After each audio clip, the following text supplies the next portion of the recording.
Hey there, guys. I've seen some comments from people that they're having problems with Dark Ramuh in the Dark Visions event. So I'm going to be showing a way to take out the fight if you're not able to kill him. If you can't kill him on like turn 3, the fight gets a little bit more complicated.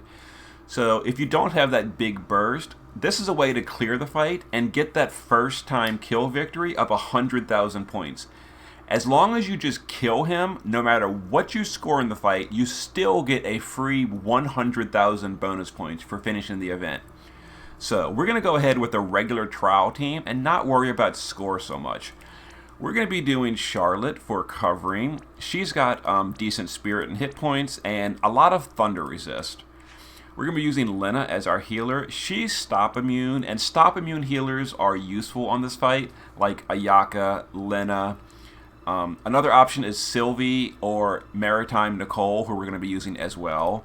But she's going to be dual wielding, and she's on Kokurayo, so she can do Flood. We're also going to be having Lid on Leviathan with dual wield, so she can chain Flood as well, just for building that chain score. Other than that, she's got some survivability and resist. Nicole is going to be here for his mitigations, and also he's immune to stop, and he can cure stop, which is going to be helpful. And we gave him the, not that one. We gave him the Calamity Border for a lightning resist buff. Now, if you've got better than 40%, that's great, but, I don't have a really good lightning resist buffer, so we're taking Nicole. We're going to be doing Heavenly Technician Lid. She's going to, we already mentioned her. We're going to be doing Awakened Warrior of Light. Now, he's going to be dual wield chaining with a water weapon and his TMR, because the Aqua Blade lets him dual wield swords, so it's kind of like a free slot. He's also got Provoke and Evasion for the single target. You don't need Evasion. You can do just Provoke and just high defense, but of course you'll lose even more points. So we're going for Evasion. And we're going to be chaining Tifa for Human Killer. She's got a water weapon equipped. She chains Divine Ruination, so does Warrior of Light. We're only going to bring 1 DPS, we can fit more support. And she's got some Human Killer equipped.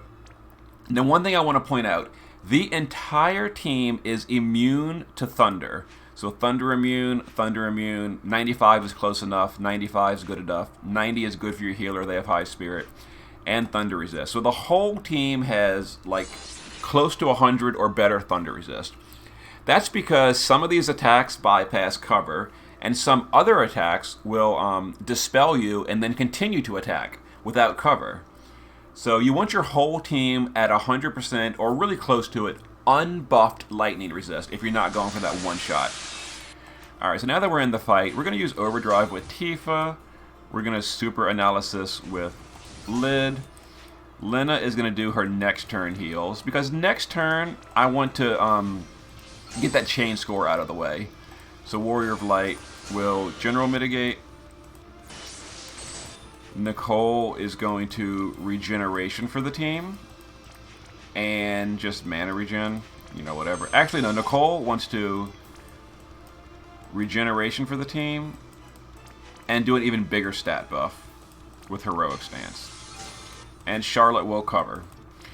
Alright, so there's going to be some non-elemental single target attacks that are going towards Warrior of Light called Blast, but Charlotte will cover them, and because she's covering, it's going to reduce the damage a little bit. Okay, you want someone other than your tank to be provoking. That way she covers the tank and you take less damage from Blast. Okay, now this what we're doing right here is going to be optional, but if you want to get a perfect score on Chain, or at least a good score, we're going to use Divine Ruination on our Chainers, and we're going to chain. Now Lid is on Leviathan for Violent Current. Lena is on Kokurayu for Cursed Current, and Nicole can naturally dual cast Flood. We're just going to get a 100 point or higher chain score here. Alright, and Charlotte is going to just punch to build the chain as well. So we're going to go ahead and chain these. Let the chain build a little bit. Then Charlotte will just go ahead and punch in there to add some chain score. There we go, 102 point chain. So we're going to get an extra 10,000 points for chaining at the end of this fight. And you only need to chain once.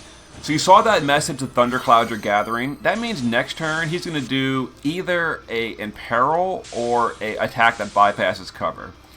Alright, so we're going to Dolphin Blow here, which is going to Imperil the boss. We're going to use Calamity Border for a lightning resist. Now, Warrior of Light does have lightning resist in his kit, and I could cast that, but because you might not be using Warrior of Light, we're not gonna use his lightning resist. All right, we're gonna have Lid. We're a little bit short on Lid's LB, so we'll just have Lena fill that up. Lid's gonna use her LB here, and Charlotte will use her LB as well for the mitigation. Alright, so there's going to be an attack. I can't remember if this is either the Imperil turn or the Bypass Cover turn. It's one of them.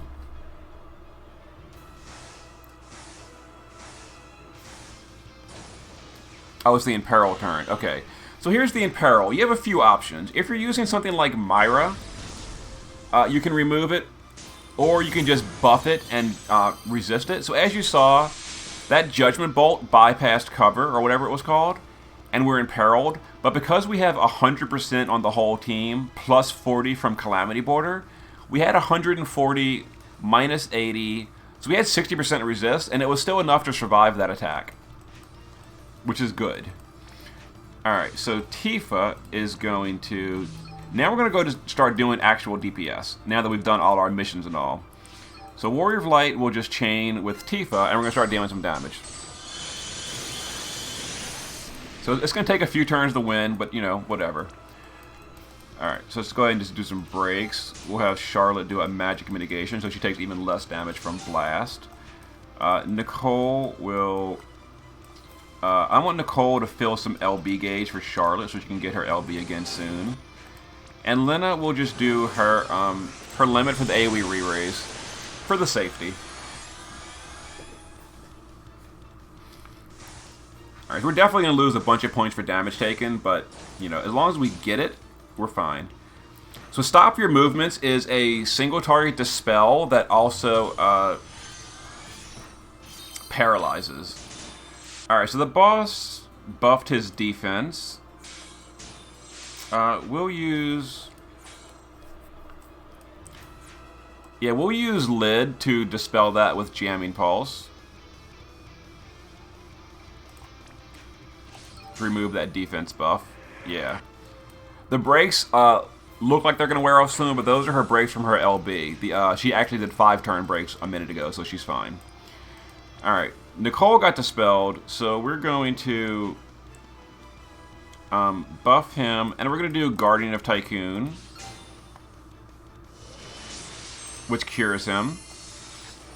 Now Nicole is going to, let's see, do... resistance buff for the whole team. Calamity Border, because he got dispelled. Charlotte will just fill LB rate. And we can keep chaining with our DPS. Now Tifa is a chainer that her chain scales up in damage over time. So it'll start doing more damage the longer the fight goes on. So we push the threshold. We're going to get dispelled here. But again, because the whole team is resisting, the dispel is not going to matter. Now, you could use Nethicite and absorb that dispel, or something like Kryla or Zahn, they can do it as well. But I kind of wanted to build a team that doesn't rely on very specific units or limited stuff. So we're not using Nethicite. But we did get completely dispelled, so we need to rebuff everything. So we're going to LB with her. We're going to use Lid. We're going to use all the immunities with Lena. And we need resistance, so we're going to do Calamity Border with Nicole. You always want to keep resistance buff up, because the boss can dispel you and then continue, or the boss can use Imperil and then can use cover bypassing attacks.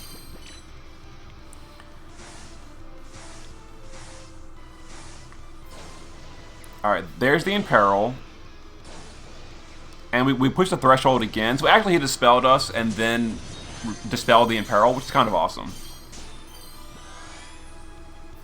Unfortunately, we now don't have Charlotte's LB to reapply mitigation. I could do it with Nicole, but I want to save his latent ability just for emergencies, because it also cures Stop. So we'll just go ahead and entrust... Oh, that wasn't enough. Uh-oh. Uh-oh. Lid can entrust as well. Alright, so we'll... we will have Lid entrust. Spec Guard to Charlotte. There we go. Alright, now let's mitigate. Now we could have used Warrior of Light's cooldown here, and done it. But again, I kind of don't want to rely on Warrior of Light as what he's doing, because I don't want the clear to be too like hyper specific. So we just use Entrusters to get Charlotte's LB back up.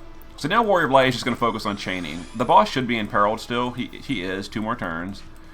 So we're going to have Warrior of Light keep chaining. And again, if you don't have Warrior of Light, but you do have the gear to make someone else like a passive provoke DPS, they can do Warrior of Light's duty just the same. No problem at all. So if like you have like Aloha Lastwell or Zahn or something, and they can be evasion provoking while DPSing, that's fine too. We got Dispelled again, a lot of Dispels. And here's Judgment Bolt. Now remember, because the team is immune to lightning, we got Dispelled and we lost all our buffs, but we have 100% resist from gear, so Judgment Bolt did not do anything. It did stop the team though. And remember how I mentioned you want to use a healer or someone that can cure, that is immune to stop and can cure stop. So Sylvie, for example, could use Gracious Knight right here, and she wouldn't be stopped, and she could cure the entire team. Nicole can do it with his Latents. Lena can use Purifying Waters, which removes stop, and we could dual cast that on like Charlotte and Warrior Light to get them back in the fight, and then the other people will get it later. But we're going to use Nicole's Latent ability to cure that stop. So we're going to use Unstoppable Stance. That removes the stop from the team, and he's immune to stop naturally. So there you go. Now we're going to go ahead and keep chaining with our DPS here. Now we might even finish the fight right here. We did. Okay, so there we go. So that was actually a good example. We had Dispel into Nuke, we had Dispel into Stop, and we had Imperil into cover bypassing nukes, and the team handled all of Ramuh's tricks. So there is a pretty good way to do it. Now we should have actually even had a somewhat respectable score, because we did that on turn 2. We did the 100-point chain. We had no deaths at all. We actually did it in less than 10 turns, so we did it. We still got 2k points for doing it on turn 8. Okay, so I mean, yeah, the score is not going to be great, but look at this. This earned you 129,000 points for doing it. So that's a huge point bonus. We got a perfect score on chaining, a perfect score on KOs. We got 3,000 for turns taken. Of course, the damage received is garbage. That's always going to be a bad score doing it this way. You just have to accept that. And the most damage in one turn, we're only using technically 1 DPS with Tifa. So that's going to be a bad score as well. So you got to kind of just accept that you're going to get a bad score on damage dealt and damage received if you can't do the 3-turn or the first turn KO. But still, this is 130,000 points, and that's going to give you a really big point bonus and a really big rank boost, as opposed to skipping the fight entirely. So if you can't one-shot it, go in there and build a very survivable team and just take it out at your own pace. All right, I will see you guys next time.